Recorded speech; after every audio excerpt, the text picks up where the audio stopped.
historia económica de la humanidad han existido diversas formas y mecanismos de asignación de los recursos de que disponen las sociedades. Los seres humanos se han cuestionado sobre el qué, el cómo y cuánto y para quién producir, en una frontera de posibilidades con la tecnología disponible en cada era.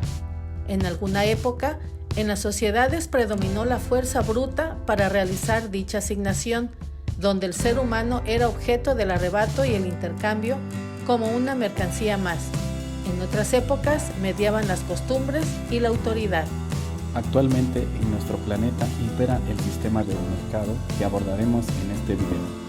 Aunque coexisten algunas de esas formas de asignación que conforman economías mixtas con ciertos grados de regulación estatal o en determinados lugares del planeta muy localizados, también prevalecen otras, como por ejemplo en Corea del Norte y en Cuba, donde es la autoridad quien asigna los recursos y distribuye esos bienes y servicios en lo que se denomina economía central planificada.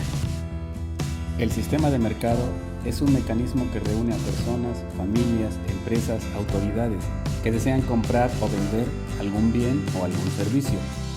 Esto puede darse en un punto geográfico como en una tienda, mercados sobre ruedas, supermercados, bancos, oficinas públicas o privadas de alguna empresa o también a través del espacio virtual de la Internet, en las redes sociales, tiendas virtuales, en las diversas plataformas digitales para realizar intercambios. El mercado es la convergencia de dos fuerzas. Por un lado, los compradores o consumidores, que son los demandantes, y por el otro, los vendedores, que son los oferentes. Compradores y vendedores realizan intercambios guiándose por el precio, a la vez que lo van conformando con la información con la que disponen y con las acciones de intercambio que efectivamente realizan.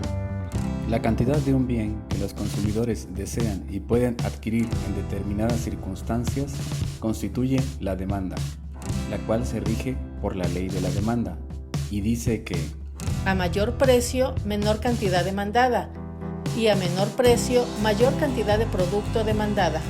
Esto, desde luego, si todo lo demás permanece constante. Ceteris paribus. Por ejemplo, supongamos que se adquieren naranjas en el mercado. En la tabla de demanda se presentan la cantidad de kilos de naranjas adquiridos a un precio determinado. Se observa una relación inversa entre el precio y la cantidad de kilos de naranjas adquiridas. Conforme va disminuyendo el precio, aumenta la cantidad de kilos de naranja compradas. Esto lo podemos apreciar mejor en la gráfica de la curva de demanda.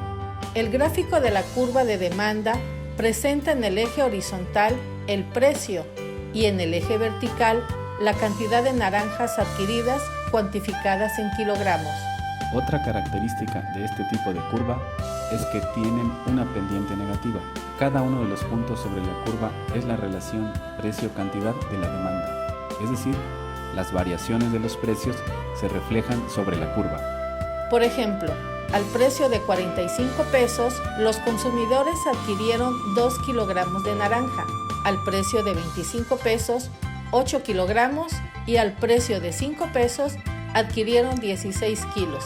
Se observa que en la medida que disminuye el precio en términos monetarios, la cantidad de naranjas aumenta como lo enuncia la ley de la demanda para los bienes normales y se puede observar en la gráfica de la curva de demanda. Como se aprecia, el precio es uno de los determinantes de la demanda, pero también existen otros, como son los precios de los bienes relacionados, que pueden ser un bien sustituto o los bienes complementarios. Como por ejemplo, si el precio del refresco Coca-Cola se incrementa, puedes comprar Pepsi, que es su sustituto, o en la compra de la mantequilla, puedes optar por margarina, que es más barata. En el caso de los bienes complementarios, lo podemos ejemplificar en la adquisición de un automóvil.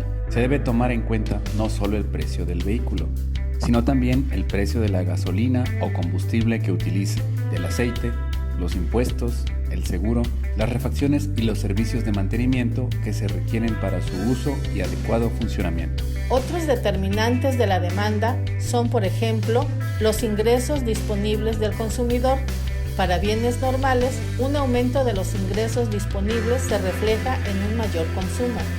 Gráficamente se denota en un desplazamiento de la demanda hacia arriba de la curva de demanda. Por otra parte, la disminución de los ingresos se verá reflejado en una menor demanda de naranjas y el desplazamiento de la curva de oferta hacia abajo. También se presenta un fenómeno con los llamados bienes inferiores. Puede ocurrir que, al incrementarse los ingresos disponibles de una familia, disminuya la cantidad demandada de determinado producto.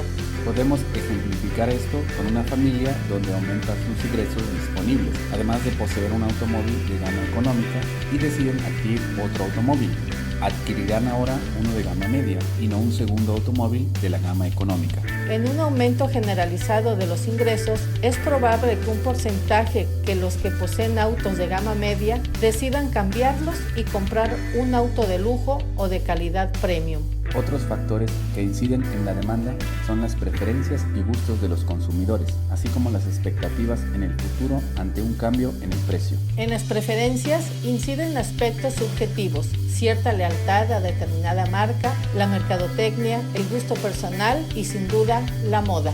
Podemos ilustrar la expectativa con lo que sucede cuando la gente se entera de un próximo aumento del precio de la gasolina. La mayoría se apresura a comprar el combustible y por tanto un incremento en la demanda. Algunos economistas señalan las contingencias como otro de los determinantes de demanda. Aquí podemos recordar la emergencia de gripe H1N1 o comúnmente llamada gripe porcina, que afectó a la población y provocó incremento exponencial de la cantidad demandada de cubrebocas como medida preventiva ante un posible contagio.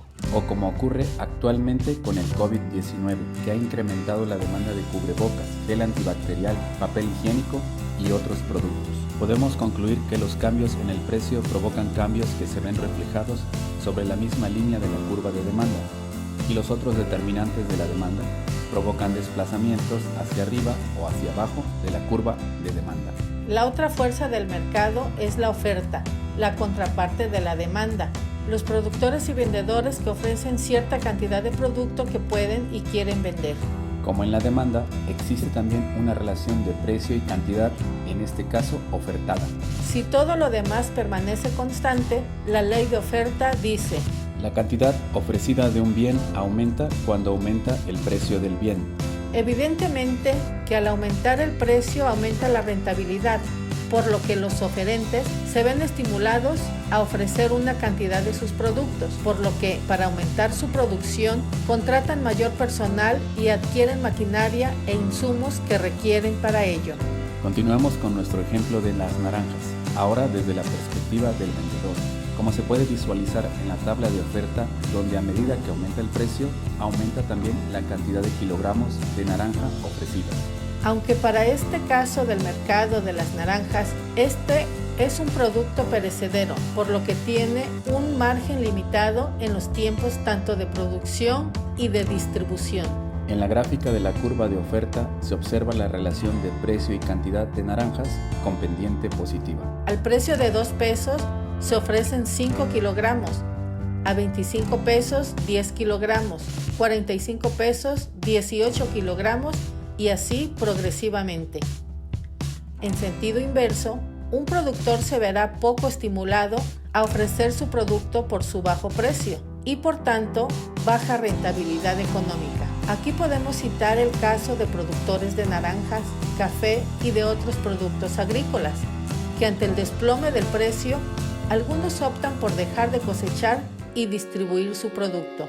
Hay otros factores que pueden provocar desplazamiento de la curva de oferta y por tanto nuevas relaciones de precio-cantidad ofertada. Son los siguientes: precio de los insumos, tecnología, expectativas, número de vendedores. En los precios de los insumos, en el caso de las naranjas, puede ocurrir que el precio del fertilizante utilizado para abonar los árboles aumente. Por tanto, el costo de producción de naranjas aumenta y probablemente disminuya su rentabilidad. La tecnología puede incrementar la productividad mediante innovaciones e invenciones de maquinaria que facilite los procesos y por tanto reduzca los costos, como en la mecanización de la pizca de naranja o la mejora en la logística y transporte de la mercancía hacia mercados distantes. Las expectativas en el caso de este cítrico se encuentran bajo las contingencias como son las heladas, las plagas, las sequías, que pueden provocar la contracción de la oferta o los aranceles que puedan aplicar los países importadores. El número de vendedores que entran o salen y que buscan su porción en el mercado influirá en la producción, dado que es muy probable que intentarán apropiarse de la mayor parte del mercado mediante una estrategia de venta a un precio competitivo.